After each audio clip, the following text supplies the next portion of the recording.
ہم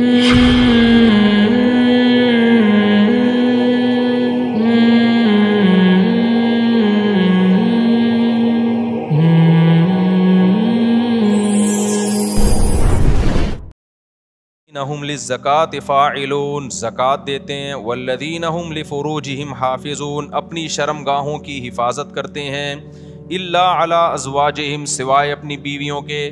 یہ بار بار میں مضمون بیان کرتا ہوں، اہل جنت کی علامت کیا ہے کہ بیوی کے علاوہ اس کے پاس کوئی راستہ نہیں ہے، نہ ہینڈ پریکٹس کا راستہ ہے۔ اللہ ڈاکٹر ذاکر نائک کو دنیا اور آخرت کی بھلائیاں دے، ہمارے لیے قابل احترام ہے، لیکن انہوں نے جو ہینڈ پریکٹس والا مسئلہ بیان کیا وہ بالکل غلط ہے۔ اسلام کہتے ہیں مسائل مفتیان کرام کا کام ہے، انہوں نے کہہ دیا کہ مجبوری میں جائز ہے، کہیں بھی جائز ہونے کی ہمارے پاس کوئی شرعی دلیل موجود نہیں ہے، قرآن نے صاف طور پہ منع کیا ہے۔ ڈاکٹر لوگ عام طور پر اس کو پروموٹ کر رہے ہوتے ہیں، ڈاکٹر ذاکر نائک بھی چونکہ میڈیکل سائنس کے ڈاکٹر ہیں نا، تو ڈاکٹر لوگ کہتے ہیں یار اسٹریس ختم کرنے کے لیے، بھائی دنیا میں صرف اسٹریس ہی کوئی مسئلہ نہیں ہے، اسٹریس آپ شریعت کی حدود میں رہ کے تو ختم کر سکتے ہیں، شریعت کی حدود ٹوٹ رہی ہیں تو پھر اسٹریس نعمت ہے اللہ کے لیے۔ دیکھو روزے میں بھی اسٹریس ہوتی ہے نا، دل تڑپتا ہے، منہ میں بدبو بھی پیدا ہو جاتی ہے بہت زیادہ خالی پیٹ رہنے سے، لیکن نبی نے کیا فرمایا، وَلَا خَلُوفُ فَمِ الصَّائِمِ أَحَبُّ إِلَى اللَّهِ مِنَ الْمِسْكِ، اللہ کو بدبو سے کتنی نفرت ہے، لیکن روزے دار کی منہ کی بدبو اللہ کو مشک و عنبر سے زیادہ محبوب ہے۔ اللہ کو میلا کچیلا رہنا پسند ہے یا صاف ستھرا؟ بتاؤ۔ میڈیکل سائنس بھی کہتی ہے بھائی نیٹ کلین ہونا چاہیے بندہ، اللہ میاں بھی یہ کہتے ہیں، تبھی مسواک کا حکم دیا، نہانے کا حکم دیا، خوشبو کا حکم دیا، صاف کپڑے پہنے، پاک کپڑوں، لیکن جب ہم حج کرنے جاتے ہیں تو اللہ کو میلا کچیلا حاجی زیادہ پسند ہے۔ اب ڈاکٹر تو وہاں بھی کہے گا یار یہ میل کچیلا ایکچولی جرمس ایکچولی، بھائی اللہ کے لیے اب میلا کچیلا کیا ہے؟ پراگندہ بال، لمبا سفر، لمبا احرام، تبھی تو حج قران سب سے افضل ہے، ایک ہی احرام میں حج بھی کرو اور اسی احرام میں عمرہ بھی کرو تاکہ احرام لمبا ہو جائے، کیونکہ جتنا احرام لمبا ہوگا خوشبو نہیں لگا سکتے آپ، بال نہیں کاٹ سکتے، کنگھا نہیں کر سکتے۔ تو دیکھو لو جو لمبے حج کرتے ہیں نا، احرام یہیں سے باندھ کے جاتے ہیں، تھوڑے دنوں میں ایسا لگ رہا ہوتا ہے مریخ سے آئے ہوئے ہیں، یہ کہیں پتہ نہیں کہاں سے آئے بندہ۔ تو اللہ کو یہی پسند ہے، حاجی ایسا ہی پسند ہے۔ نہانے کی اجازت ہے حج میں، صابن نہیں لگاؤ، خوشبو نہیں لگا سکتے، تو بس اللہ کا ایک نظام ہے، نارمل روٹین سے اللہ نے حاجی کو کیا کر دیا، ہٹا دیا اللہ تعالیٰ نے۔ اسلام میں بال رکھنے کا حکم ہے، کیونکہ حدیث میں آتا ہے اللہ جمیل ہے، جمال کو پسند کرتا ہے، تو بالوں میں کیا ہے؟ جمال، یہی وجہ ہمارے نبی بال رکھتے تھے، بڑے بال تھے آپ صلی اللہ علیہ وسلم کے، لیکن حج میں کیا ہے؟ بولو، بال کٹا دو۔ اچھا مجھے لوگ کہہ رہے ہیں آپ کے کیوں ہیں، اب تو عمرہ کیا آپ نے، ایک صاحب کہنے لگے اس پہ تو 6 عمرے اور ہو سکتے ہیں، اتنے بڑے بال ہیں۔ تو بھائی میں نے کہا قصر بھی تو ہے نا، ہم نے ٹرین کئی دفعہ کرا لی، اب کیا ہے، قصر بھی سنت ہے، وہ بھی ٹھیک ہے۔ تو بہرحال بڑے بالوں میں زینت ہے، لیکن حج میں کیا ہوتا ہے؟ دہشت گردی کا جڑ سے خاتمہ۔ تو بس وہ اللہ کا حکم ہے کہ یار میرے حکم کو فالو کرتے ہو کہ نہیں کرتے؟ تو اسی طرح آپ کو جتنی مرضی ٹینشن ہو، اس ٹینشن کو ختم کرنے کے لیے ہینڈ پریکٹس کی آپ کو اجازت بولو نہیں ہے۔ اس کا ختم کرنے کا ایک ہی طریقہ ہے، نکاح کر لو جا کے، مجبور ہو کے کرو گے، کسی کا بھلا تو ہو جائے گا نا، کسی کی بچی کا، کسی عورت کو ٹھکانہ تو مل جائے گا نا۔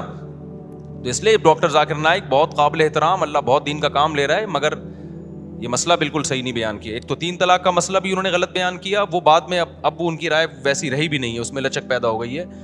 تو لوگوں نے بہت دفعہ ایسا کیا، 3 طلاقیں دے کے جی ڈاکٹر ذاکر نائک کا کلپ آیا تو بیویوں کو رکھ لیا۔ میں نے بار بار بتایا یہ حرام ہے، 3 طلاق قرآن نے بیان کیا، حدیث نے بیان کیا، صحابہ کا اجماع ہے، 3 ہوتی ہیں، بیوی حلال نہیں ہوگی، خدا کے غضب کو مت دعوت دو۔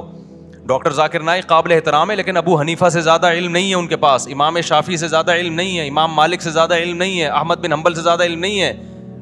ڈاکٹر ذاکر نائک بخاری کے حوالے دے رہے ہیں اور احمد بن حنبل بخاری کے استاذ ہیں۔ سمجھ میں آ رہی ہے بات کہ نہیں آ رہی؟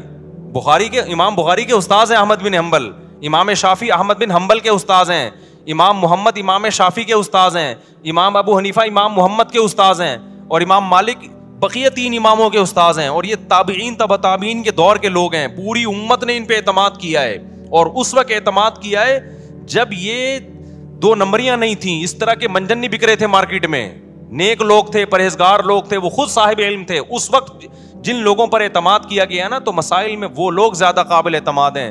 آج کے اسکالرز کی ہر بات نہیں لی جائے گی، سمجھتے ہو کہ نہیں سمجھتے ہو؟ تو اچھا میرے بھائی ہم چلتے ہیں آگے۔ اچھا ڈاکٹر ذاکر نائک بیچارے انہیں وہ مسائل بتانا بھی چھوڑ دیں، لیکن پبلک نے ان کو چھوڑا نہیں، جب بھی کوئی جاتا ہے حضرت آپ مسائل نہ بتایا کریں, وہ کہتے ہیں بھائی میں نہیں بتاتا یار. وہ ایک دفعہ شکایت کر رہے تھے کہ جو آتا ہے نا ایک ہی بات لے کے آتا ہے. تو اس لیے کہیں میرا پیغام جا رہا ہے نا لوگوں تک, کوئی ڈاکٹر صاحب سے ملنے کے لیے جائے نا تو کائنڈلی یہ والی بات ان سے نہ کرے. جائے تمیز سے ملاقات کرے, سلام دعا کرے, اور ان کے ادارے کے لیے کوئی تعاون کرنا ہے تو تعاون کرے, اور پتلی گلی سے آ جائے. جو جا رہا ہے کہ حضرت آپ نے وہ مسئلہ بیان کیا تو وہ مسئلہ بیان کیا, وہ کہہ رہے بھائی مجھے چھوڑ دو یار میرے حال پہ, چلو آگے میرے بھائی. جو کام وہ کر رہے ہیں اس میں ان کے ساتھ تعاون بھرپور طریقے سے کرنا چاہیے. جس غیر مسلموں کو دعوت دینا, کتنے لوگوں کو مسلمان کر لیا, اور کتنا قطر کی گورنمنٹ نے بھی بلایا نا. لوگ پہلے کہتے تھے کہ اسلام تلوار سے پھیلا ہے, اب لوگ کہیں گے اسلام فٹ بال سے پھیلا ہے. پہلے مشہور تھا کہ اسلام کس سے پھیلا ہے, تلوار سے. علماء نے بتایا نہیں جی اخلاق سے پھیلا ہے. اب نہ اخلاق سے پھیلا ہے نہ تلوار سے پھیلا ہے. اسلام کس سے پھیلا ہے, فٹ بال سے. قطر میں فٹ بال کا ٹورنامنٹ ہوا نا, پتہ نہیں کتنے لوگ مسلمان ہو گئے ڈاکٹر ذاکر نائک کے ہاتھ پہ. تو اس چیز میں ان کے ساتھ بھرپور تعاون کرنا چاہیے, اور ہر وقت جا کے طنز کرنا, طعنے کرنا, یہ چیز بالکل بھی مناسب نہیں. چلو میرے بھائی ہم آگے چلتے ہیں. تو اللہ میاں نے یہاں پر بتایا کہ اپنی شرمگاہوں کی حفاظت کرتے ہیں, یعنی اپنی خواہش پوری نہیں کرتے سوائے اپنی بیویاں اور باندیوں سے. باندیوں کا سیٹ اپ آج کل کیا ہو گیا ہے, ختم. بین الاقوامی معاہدہ ہے, اب کوئی کسی کو باندی نہیں بنا سکتا. کوئی عورت آ کے باندی بننا بھی چاہے نا کہ میں آج سے آپ کی غلام ہوں, لونڈی ہوں, نہیں ہو سکتا. یہ سمجھتے ہو اسلام نے آزاد عورت کو یہ رائٹ ہی نہیں دیا کہ وہ کسی کی باندی بن جائے. وہ صرف جنگوں میں قید ہوا کرتی تھی, اور پوری دنیا میں یہ تھا کہ یہ معاہدہ تھا. اب وہ پوری دنیا میں معاہدہ ہو گیا ہے کہ اب جنگوں میں جو قید ہوگی وہ باندی نہیں بنے گی. تو اسلام نے معاہدے کی پابندی کا حکم دیا ہے, سمجھتے ہو, کیونکہ اسلام میں کوئی لازمی حکم نہیں تھا باندی بناؤ. تو اس لیے آپ باندیوں سے, باندیوں کا سیٹ اپ آج کل کیا ہو گیا ہے, ختم. بین الاقوامی معاہدہ ہے, اب کوئی کسی کو باندی نہیں بنا سکتا. کوئی عورت آ کے باندی بننا بھی چاہے نا کہ میں آج سے آپ کی غلام ہوں, لونڈی ہوں, نہیں ہو سکتا. یہ سمجھتے ہو اسلام نے آزاد عورت کو یہ رائٹ ہی نہیں دیا کہ وہ کسی کی باندی بن جائے. وہ صرف جنگوں میں قید ہوا کرتی تھی, اور پوری دنیا میں یہ تھا کہ یہ معاہدہ تھا. اب وہ پوری دنیا میں معاہدہ ہو گیا ہے کہ اب جنگوں میں جو قید ہوگی وہ باندی نہیں بنے گی. تو اسلام نے معاہدے کی پابندی کا حکم دیا ہے, سمجھتے ہو, کیونکہ اسلام میں کوئی لازمی حکم نہیں تھا باندی بناؤ. تو اس لیے اب آپ کے پاس ایک ہی آپشن رہ گیا ہے. وہ آپشن کیا رہ گیا ہے, بیوی.